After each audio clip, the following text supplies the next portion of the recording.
Ford Raptor. Nirescue to namin kasi bigla na lang tumirik ang sasakyan, namatay ang makina. So, based sa may-ari, ay nagpa-change engine oil lang siya sa ibang shop. Somewhere in Cavite. After 5 minutes na takbo niya, biglang namatay ang makina. So, tingnan natin kung may pumasok pa na engine oil. So, yun ang una namin na isip, baka walang oil na umakyat o nagkaroon ng airlock.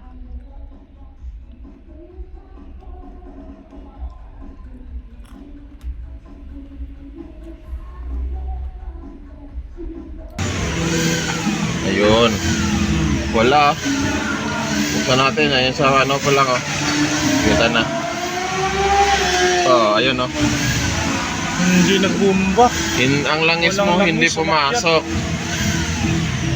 Wala pumasok tuyo dapat.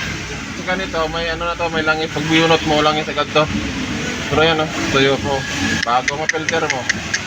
Hindi umakyat.